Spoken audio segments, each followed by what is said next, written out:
balance with the poems you hear this evening provide a powerful vehicle for doing just this.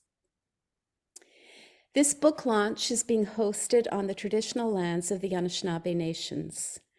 We have learned that many other peoples gathered on the land that we now call Wintergreen, as this place provided rich hunting and gathering grounds, as well as being on a trade route. It's fitting, we think, that Wintergreen continues to be a place for gathering for peoples of all nations, Indigenous and settlers alike. And in this case, virtual and in person. I'm the only one who's really here. We thank you for participating with us this evening. In a moment, Lorna Crozier will introduce the book, and then the poets will read a selection from their work. After the readings, you'll have an opportunity to comment or to ask questions, and you can post your comments in the chat and questions in the Q&A anytime throughout the presentation, and the poets will do their best to answer those questions in the time that we have together. We recommend that you use the speaker view, which is the top right corner of your screen, for the best experience. Any technical issues, and there aren't going to be any, should be directed to Monica. Monica's on this call. You can send her a question in the chat. You can email her at wintergreenstudios99@gmail.com, or better yet, just text her. And her text number is 613-539-2842. And I'm sure she put it in the chat already. One more time, that text number is 613-539-2842. And now it's my very great pleasure to turn the rectangle over to Lorna to introduce the book. Hi, everybody. It's just a delight to be here with so many lovers of poetry, and particularly the 14 poets that joined with me at Wintergreen last June, and I hope will again. When we were together, we sat around tables in this great, generous lodge in what we come to call the House of Poetry, kind of snatching Wintergreen from all the other things it does and making it mainly a place for poetry. We sat around the tables, we ate, we drank, we broke the bread of each other's words, tasting the salt and flavor of all that they had to offer. And coincidentally, wonderful Liz was here, who's not only a poet and a mother, but also a baker. So we had literal bread to break together amongst each other. I am, of course, alluding to a quotation by the famous Chilean poet Pablo Neruda, and I'll read what he had to say now. On our earth, before writing, before the printing press was invented, poetry flourished. That is why we know that poetry is like bread. It should be shared by all, scholars and peasants, by all our vast, incredible, extraordinary family of humanity. Poems, at the very least, connect us with each other, as Pablo Neruda so wonderfully said, reminding us that we are part of the happiness and pain of the whole human family, no matter where they may live. And as importantly, we are equally connected to the other creatures with whom we share the planet. Wintergreen really makes that front and center of our experience there, in our walks on its trail, to the beaver dam, to the lake, simply walking through the forest that surrounds us. We're reminded that we are just a small cog in this great hug of nature that makes us who we are and makes our words have meaning. The proof of this is in the poems that you'll hear tonight, and I'm so looking forward to hearing what became part of the Book of Night, a book produced by Wintergreen so professionally and so beautifully. And Rena is going to introduce the poet, so I will turn it over to her. Thank you, Lorna. Barbara Hunt will be the first poet. Remember to unmute. Thank you, Rena. Thank you, Monica. Thank you, Lorna, for giving us Wintergreen. I'm just going to preface this one poem that I'm going to read quickly by explaining. Lorna gave us an exercise to write a nonsense poem. So this is entitled At Wintergreen on Nonce.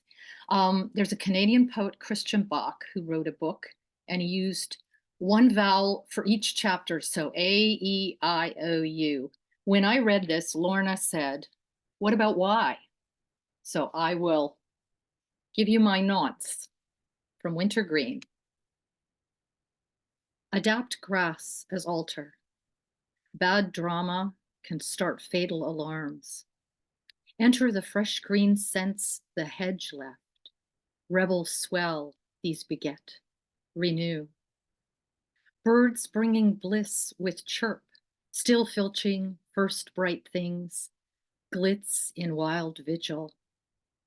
Blooms too hot for fools go forth from fronds grown not for crop or goods, so jolts or knots of palms show off solos for moths. Up burst bulbs, flush tufts, much lust, usurp untruths, unfurl plump thrum, strum stuff. Trust us, cuts hurt, luck culls. Why my hymns fly? Myth sinks by sky. Thank you. Luann Gauvreau is next. Hi. One of the wonderful things about Wintergreen is not just the time to write poetry, but writing it surrounded by so many other lovely poets.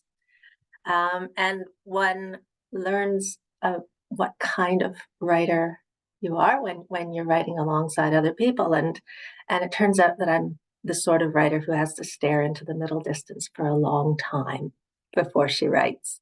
And so I'm going to share with you a poem called Heron, another good starer into the distance. So Heron. Of course, it looks like I'm not doing anything. Hands in the pockets of my gray coat, head on shoulders, chin to chest, standing. People will comment, no matter, no mind, all I, but even it unmoving. Look, the river shows first, not the river, but how brightly our days shine on surfaces.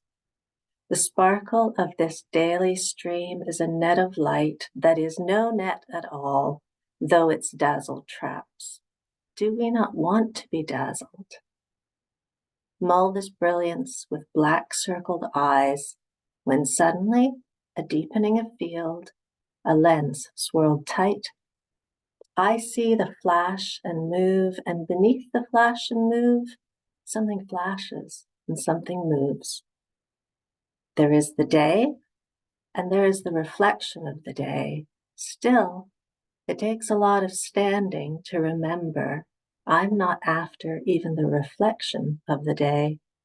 Still, I've set my dinosaur feet in deep muck.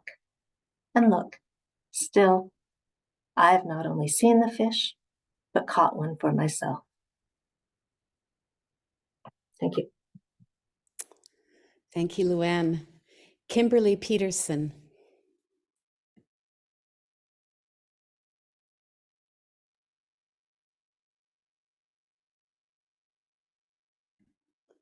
Did you unmute? Kimberly, you're on mute.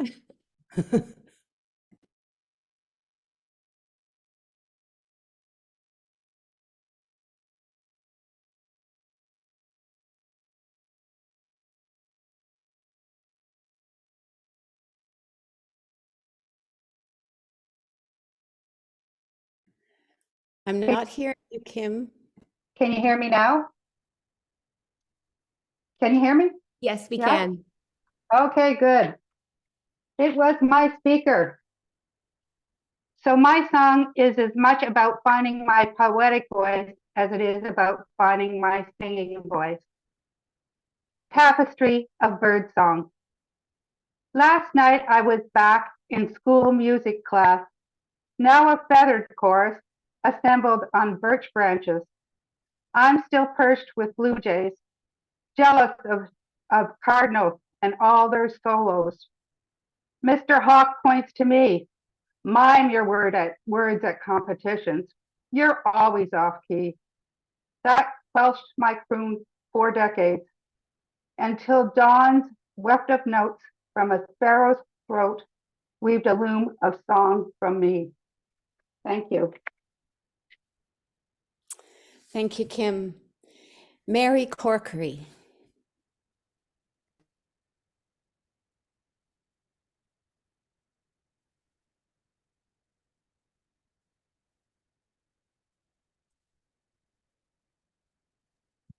Mary, you are on mute as well. Glory. There we go. Okay. My earthworm slither. I flow my lowly self, gripping earth, going nowhere. No face to grimace, no hands to reach. Light as a lick, I slither slide, skin to skin. Taste each tingle, shivery vibration. Date and mate at once, eating all directions, tracing passages on sand, carving mazes underground. Lazy days, I sun-squirm, all sexed up in only a waistband that will wiggle away one day when I am broken. I will be broken, and then I will be we. I have another, if that's okay. Her poetry of raw and real. Mother smothered the dreams radiating from her photos of her wide, youthful brown eyes or blooming roses on her yellow crepe dress. The Great Depression descended, then war. Nights at the bullet factory, work as a maid. Her famished dreams adrift. And then himself. Soon we 7 burdens on her back, wear out the soles of her shoes. Nights, she comes alive reading to us. On onion skin thin pages of the anthology of English poetry. Stirring stew, she cooks a new dream, that we will cleave to God's one true path. Days, years we fight, she and I, all rage and tears. Father works 2 jobs and prays hard. Fighting with kids is not for him. He tolerates the turmoil, but has no umbilical cord with me caught on the other end. Mother has. She is my book, lit with learning beyond chain boundaries of not enough money or time to feed both dreams and us. Chooses us, names her truth, stands by the poetry of her life, raw and real. Her last hours, she calls for the anthology, held together by elastics, bookmarked, so I can read her Tennyson's Crossing the Bar. Thank you. Thank you, Mary. Susan Wismer. Well, it is such an honor to be here with you all. I am just delighted. I'm going to read you a poem tonight, North of Verona on Canoe Lake Road. In June, when I arrived at the train station, Callie, who will be reading in a few minutes, and her husband, Dawn, very generously picked me up. And on the way up to Wintergreen, we encountered a doe and a newborn fawn. So just have a listen. The sharp bleat of the fawn when Dawn pushes it, trying to get it to leave the road. The doe in the woods close by, eyes on the fawn, Dawn, the car. The doe doesn't know what to do. I can see it must hurt her to hear the fawn cry so loud, so scared, the baby just born and too young to know the road is a bad place to be. When he gets back in the car, Dawn drives away, so slow, with such care looking back. He has fawn fur on his hands. Thank you. Thank you, Susan. And Susan Bond. I just have a short poem I'll read called Intersection. At the intersection of meadow and wood, I calmly stood, taking in buzzing grasses to one side, leafy masses to the other, each a tree, a maybe mother to a sapling, corn or acorn grappling with the start of life. With my pocket opinel, I fashion a stick, and with it slice the air, now thick with sound, the buzzing and the leafing all around. Thank you. Thank you, Susan. Sandra Campbell.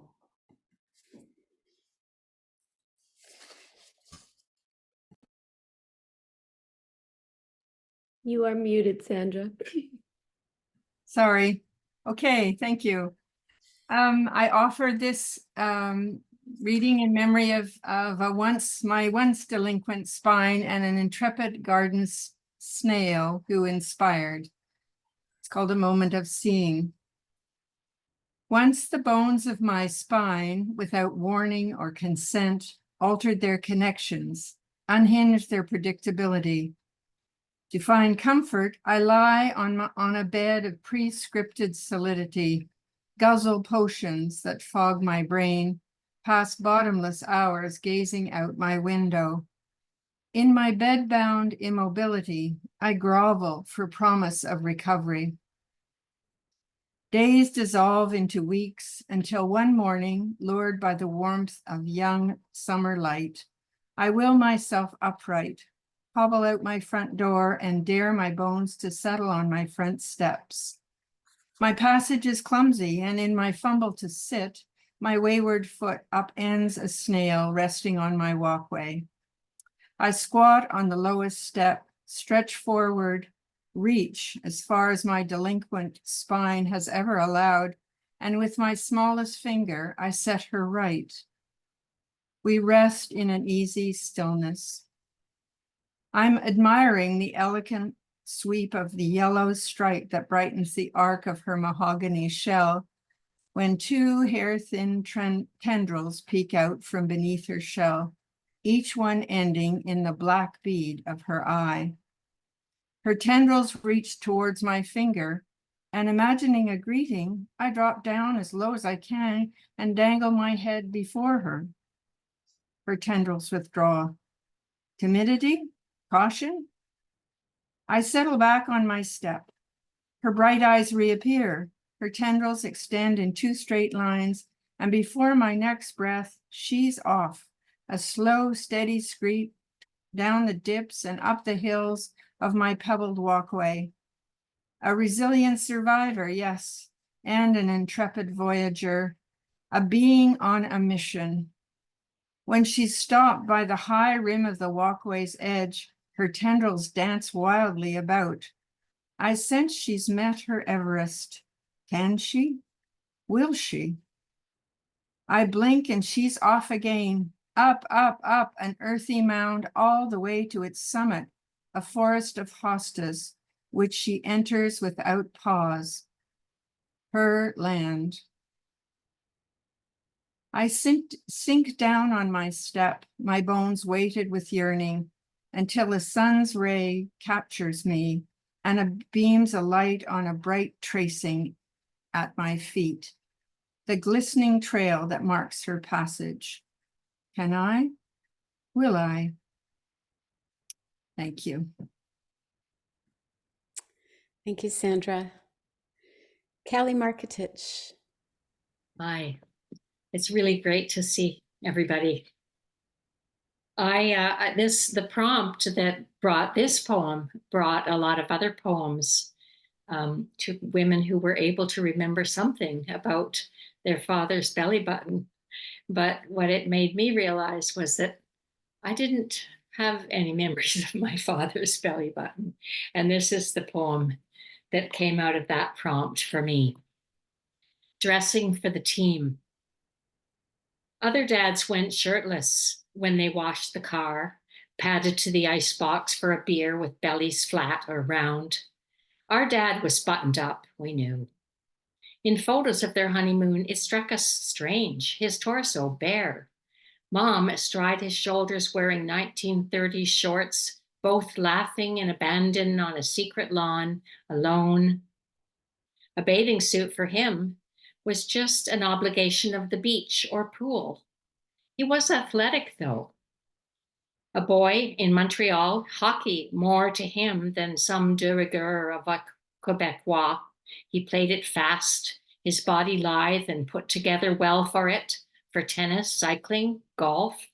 But nonetheless, he kept his body covered, wore pajamas, buttoned up his shirt. Mom was the same.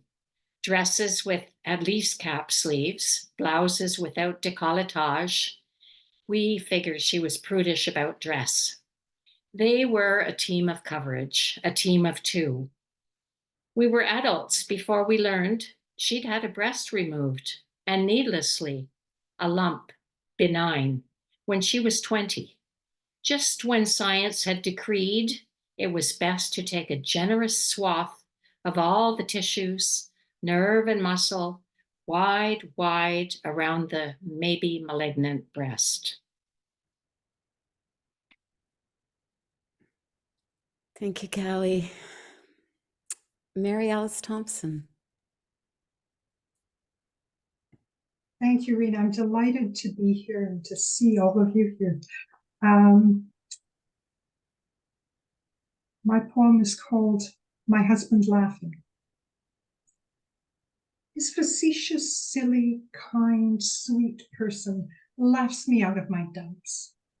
Our dance is he towards me away, and then we turn.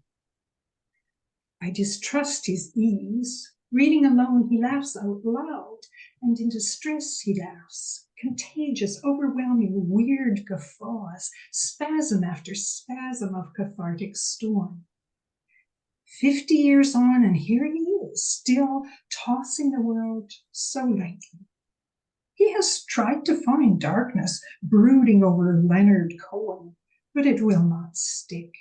He rises from the swamp a bubble spirit, touched but quite unmarked, subdued only until the next blissful chuckle, which he will pull from his own skewed and cheerful mind like a handkerchief of serenity, while I, fine intellectual of angst, struggle on in the mire, refusing to take a hand. He dwells in an unintentional Zen state, though meditation puts him to sleep, like a cat lazy in the sun, unconcerned except for the next delight, his joy. And I am, oh, pure miracle of Comus, I am that joy. Spirit of laughter, let my heart flower with unruly jubilation. Let me hoot. For what is love? What can be love that does not still surprise us with unbidden mirth? Thank you. Thank you, Mary Alice. Linda McGibbon. I'm delighted to be here, and the poem was inspired by the poets you've been hearing from tonight, and also The Labyrinth by Wintergreen. It's called Go Round Again. From the outside looking in, it's simply a circle. Begin at the beginning, go round to the end. I step in, sure of my way. Then a bend sends me back, becomes my undoing. I stop, considering the worth of it all. Shortcuts tempt. Who will know? Walking on, eyes follow feet, and my mind wanders further on, further in. This is new territory, and I wonder the worth of walking it alone by myself. So I go once more, this time with others who've been here before and know the way. They are good guides, these women who walk labyrinths and write poems from the inside, looking out. Thank you. Thank you, Linda.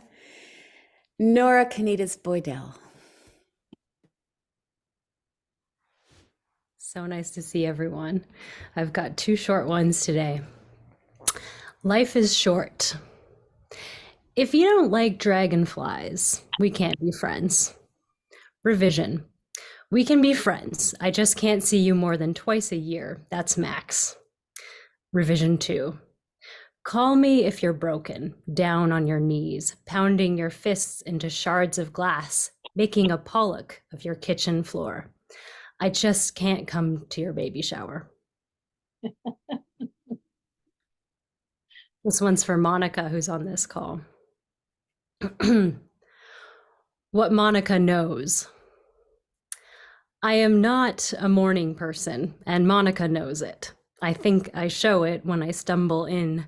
Oh, my sheepish grin when she feeds me anyway, and doesn't say, you know, the early bird gets the worm. Thank you. Thank you, Nora. Carrie Penny. Hi, I traveled from Alberta to the mystical island of Wintergreen with a really large suitcase, and this poem's about that. It's called My Dead Mother and I Unpack the Blue Suitcase.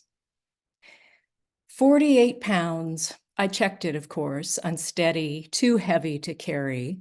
Lays unzipped on the floor while she sits on the chair sipping sherry, says, oh, you've done well, never know what you'll need, alone and just so far from home.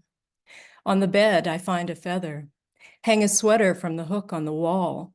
What if it rains or you're lonely? Surely you've packed more than that. 9 poetry books and a novel I stack on the wide windowsill. She tells me she's already read them. How can this be true? Essential oils on the pine chest, rose, lavender, and rosemary to help me remember. What is it I need to remember? On the shelf, 2 photos, my daughter at 7, eyes closed, hugs the man that I love. Next to them, black and white, 12-year-old me throws a fake punch at the lens. My mother begins to apologize, but there is so much left to unpack. Computer, pens, pencils, notepads, and cords, pink makeup case bursting with lies, 2 tarot decks wrapped in soft cotton scarves, jade pendulum, small angel cards, forgiveness falls to the floor. She remembers. A velvety bag full of smooth, tumbled rocks, hematite, citrine, and bloodstone. Worn plastic bag rips, 3 bottles of wine hit the floor, points to the door, says now they're gonna think you drink. It's true. Happy hour will be my reward for writing and waiting and praying for truth to rain down. Outside my window, dark clouds gather, a bell rings, a whisper. All these things that you've packed weigh less than your words or your ghosts or your grief or that feather. I'm here and I'm sorry what happened back then. I want to unpack it together.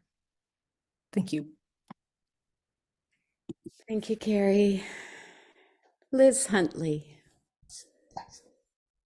Okay. I have a 5-week-old baby with me here who will probably add some vocals to this reading.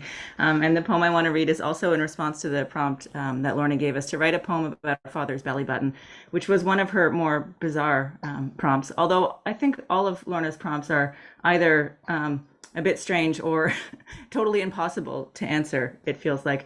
And then when you sit with them for a moment, they suddenly turn into some small miracle, and we find a response. So I'm always grateful for this opportunity to surprise myself in response to being asked questions like, write a poem about your father's belly button.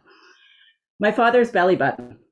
When I was a kid, my father's favorite record was Heather Bishop's Belly Button. He'd put it on and we'd dance around the living room. Oh, my belly button, he always sang off key.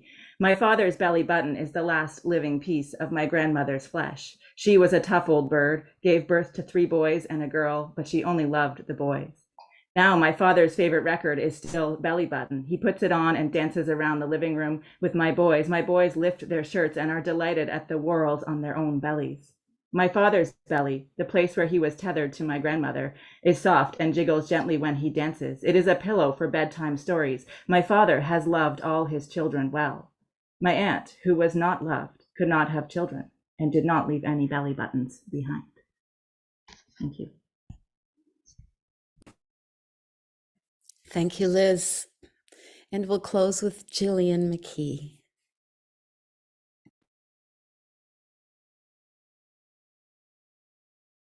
Thank you. And thanks for bringing us all together just as we gathered at Wintergreen. It's wonderful to get back together again and be here tonight. So this poem is inspired by a poem by Alison Luterman called Some Girls.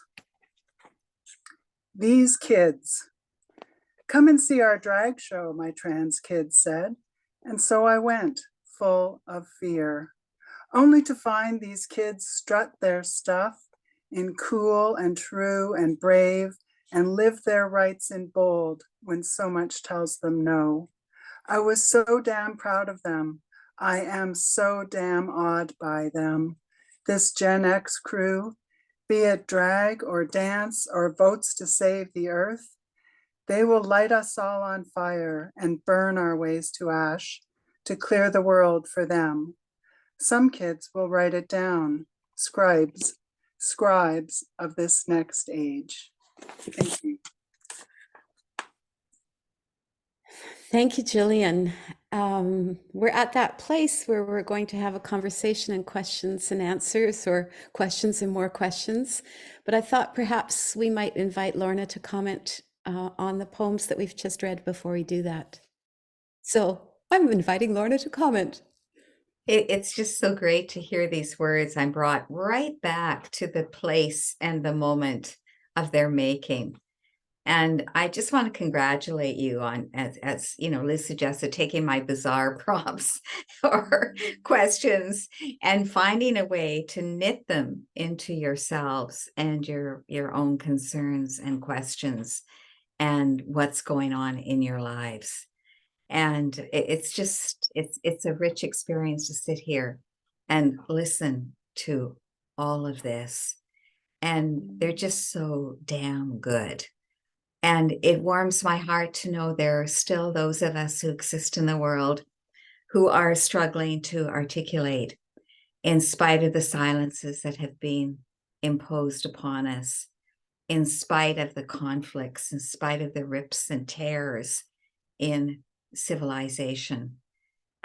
We're still there trying to find a way to speak our way into some kind of meaning and some kind of being.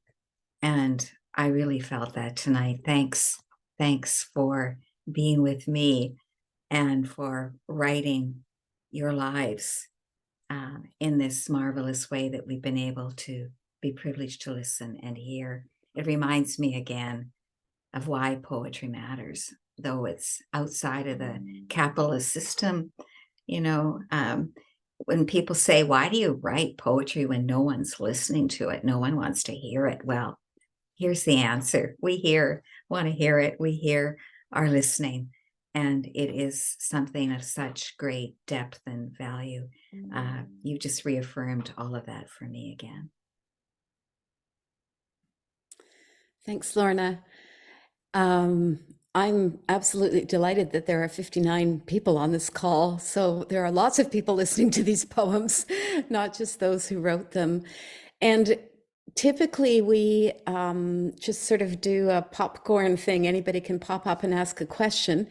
We're not accustomed to 59 guests, so let's see if that works. I'm going to have Monica help me if things come up in the messages that we can ask people to address directly. Mostly what we're hearing is just, this is all so damn good. And lots of compliments to the poets and to Lorna, of course. So anybody have a comment or a question or a thought or a musing that you'd like to address to a particular person or to the whole group? And just unmute yourself and talk. Don't even put your hand up, just talk.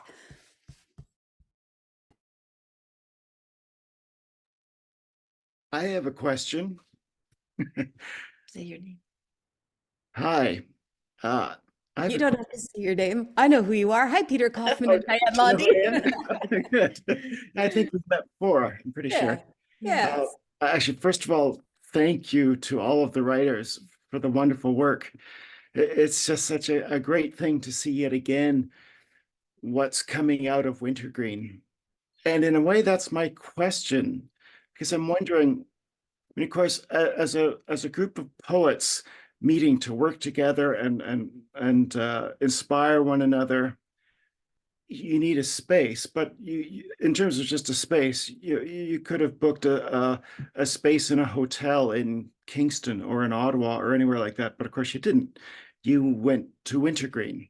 So I'm wondering if anybody has any thoughts about what, if anything, there is about that place, as well as, of course, the people in it, but that place that maybe brings something out of you, or informs what you think, informs what you write, and creates work that is maybe different from what might have been created if you had been in a hotel in Ottawa.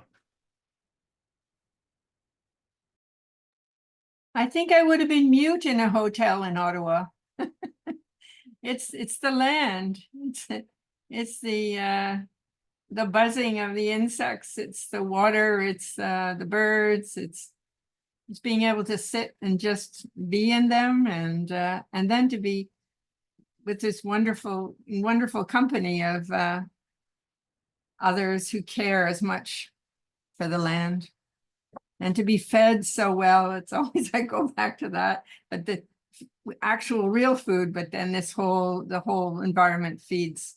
So I actually probably wouldn't show up in that hotel room. So thanks. Also, no distractions, none. Yeah. Just, we were so well cared for and well fed, as you said, and the company was just easy to create. And the internet's spotty, which also leads to no distractions. Oh dear, is this the right time to tell you that our internet works now? Maybe not. This is the first virtual book launch we've ever done from Wintergreen. We can make it not work. Yeah, we can break it. I think We were also asked to bring some of our favorite poetry books and just put them over there on the stove, on the cold wood stove, and we could all share and revel in the things that mean something to each of these poets and gain inspiration from them. And then I think the rhythm of the day matches the rhythm of the place and the land, because we practice a lot of silence. And then there are these, so you can hear the buzzing of the insects. So there's lots of time to go and explore and then come back together and then eat. And so I feel like the landscape embodies the actual program that has been put together in a beautiful, beautiful way. Yeah, the silence is a really important part of it. And yeah. And so the land around it just enables the silence. As soon as you're quiet, there's nobody going to talk to you. I find it really inspiring to go to a place that's completely off grid and to live there without any, I don't know, difficulty. It's a wonderful model for how we may all want and need to live at some point, and gives me great hope for my grandchildren. And others have spoken to this, just a synthesis of the land and the place and the way in which Lorna has crafted these workshops that bring us all together. Others have mentioned some aspects of it, the silence and the sharing of. But one of the things that I remember the first time I went to a workshop at Wintergreen, which was a while back now, walking in a state of total terror. Sure, I was going to be kicked out within 5 minutes. And the thing is, no one ever is. It is so welcoming, so accepting. Whoever comes, in whatever way you come, you are most welcome to be there. And that's another thing. It's sort of like living totally off grid. We don't find enough of that. We just don't. I'm thinking that it's a place, when I go there each time, and there've been quite a few, it's just imbued with love. And I feel that if I go to the veranda, you can feel it in the wood, you can feel it all around. And I think that Rena and Monica and Lorna in particular have been there, and their love and their care is everywhere. And the little things like on every place that's free, there is, and Monica, I think you can take this, there's a little vase with a freshly picked flower from the field that day. Each cup is a beautiful cup. And it's not about the cups, it's about the love that went into shaping everything, thinking how people would feel, where they'd like to rest, and shaping. Yeah, that's the big thing. I just feel so loved. I walk up that driveway and I feel like there are arms around me, no matter how I felt when I got there. And I bring it home. So thank you. My goodness, what a question and what a series of answers. That was spectacular. Lorna, is there anything you'd like to say before we take another question? I don't know that I can add to these wonderful articulate responses, but you know that Runa and I have a self-admiration thing going here. But I mean, I'm reminded whenever I'm there of how she built that place out of nothing because she had a vision. And I think every time I go there, I'm captured in this vision. That she wanted a place to be a center of the arts, a center for the environment, a center that respected indigenous people, a place that held you safely, but also challenged you at the same time, a place where you had to put your feet on the earth. And because you stumbled when you walked the paths, they were never easy walks. They were walks where you had to pay attention to the stones and the roots under your feet. And every time I go there, I'm so appreciative that she had this vision in spite of being a very busy professor and mother and all the other things she was doing in her life. She's given us all this gift of this place. And the minute I first went there, I knew that I had come to a house of the spirit. Peter and Diane and I did a book based on Wintergreen called House of the Spirit. The questioners, if you don't know, who just asked that last question, are so much a part of this place too. And it always feels that way when I get there. It's a land of the spirit, a house of the spirit. It recognizes the ancestors, and it also, I think, nods to those who are there right now and those who are to come. And it will go on when we're all gone. I feel there's a timelessness to it too. So thank you, my friend Rena, once again, for what you've given us here. Thank you. No words. I'm going to ask if anyone else has a question. Same thing, just blurt it out.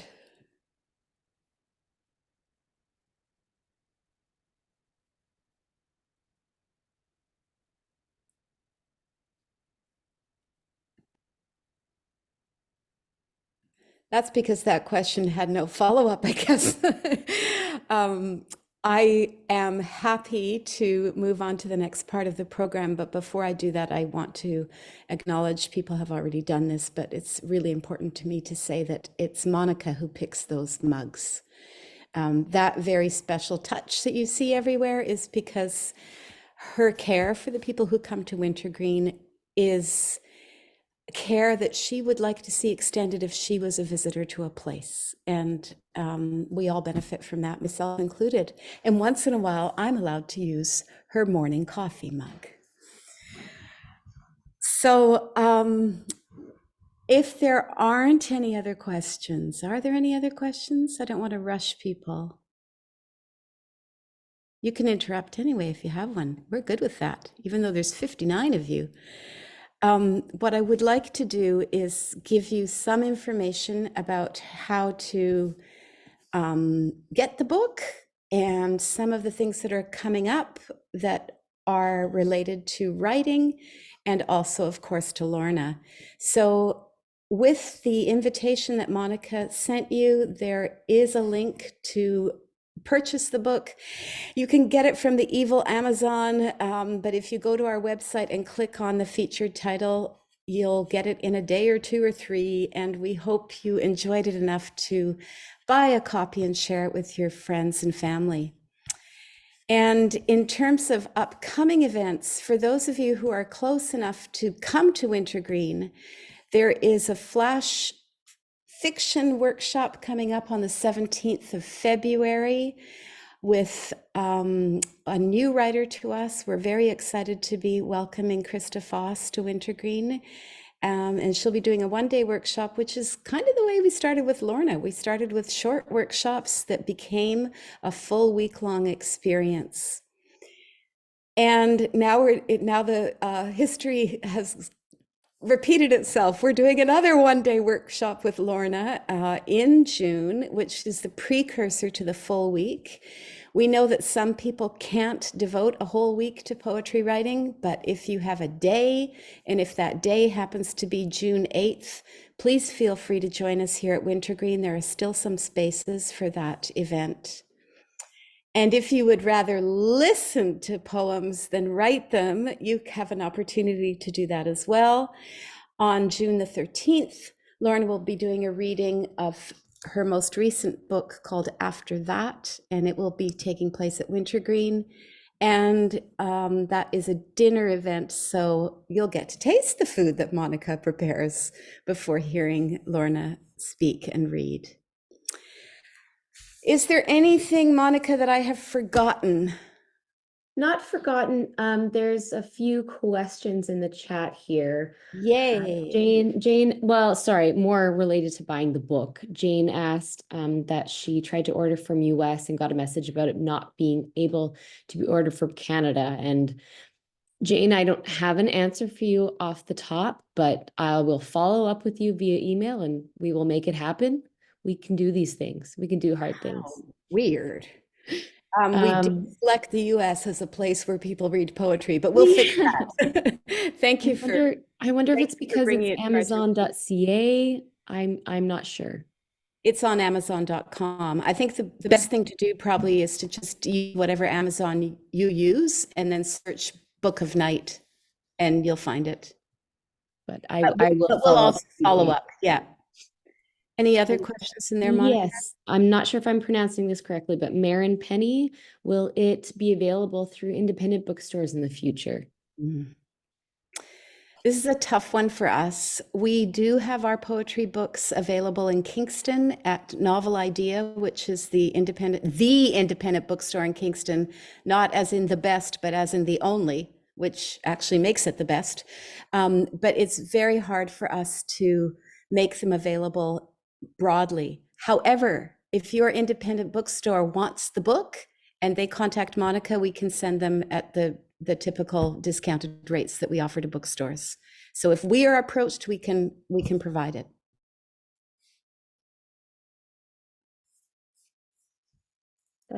That's all I see in the chat here, but I want to mention one more thing. Rena, you were going to mention the online course through Wintergreen, the online poetry course. Would you like to do that before we depart? Yes, I knew there was one other thing. Sorry. Absolutely. In 2021, when we were still operating under some COVID restrictions, we had the wonderful opportunity of having a workshop with Lorna here in November. The 7 of us who were here writing tested negative for COVID. We masked up when we arrived. We did all the protocols that the health requirements dictated and had that week together. We had a wonderful videographer with us named Ryan McDonnell, and he recorded the entire week with Lorna. And so what we have here is a virtual course that is made up of a whole series of instructional sessions. There are short exercises embedded all the way through. There's longer prompts. I don't believe there's one about any father's belly button, but they're similar in style. And so the whole idea of this is that people who can't travel to Wintergreen can have a sense of what it's like to be part of this poetry community. The videos are here, and Lorna presents a number of extended instructional sessions, and there's also a 60-page handout with calls and prompts and samples of poetry. And I can play you the very short promotional video.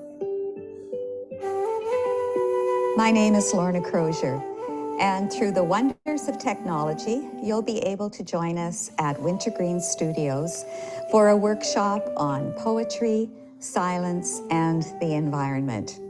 You'll be able to take part in the instructional sessions. You'll receive the calls or prompts that I've given to the poets, and you'll be able to experience the Wintergreen environment. I hope your time will be well spent with us at Wintergreen, where we try to build a house of poetry that you can enter and feel at home in.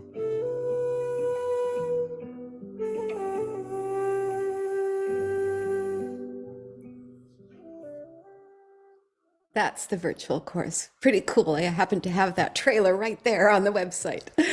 And we really would love to have people register for it. It's really starting to gain some momentum now, which means that we also have a small chat community where the poets who are taking the course are interacting with each other. So it's pretty brilliant. Anything else that I forgot, Monica or Lorna? I was going to say it's also available for US poets. Yes, paying with US credit cards. And we know that works because it took us months to figure out how to do it. All right. Well, I think we are officially finished this launch. And my thanks to the 59 of you who not only showed up, but stayed for the entire time. So I hope you'll join us again for a virtual event or a live event. Thank you on behalf of Wintergreen, and thank you on behalf of poets. Wonderful to see everybody. Thanks for being here. It is fabulous to see the community, and it's such an important community, and the community that surrounds the community.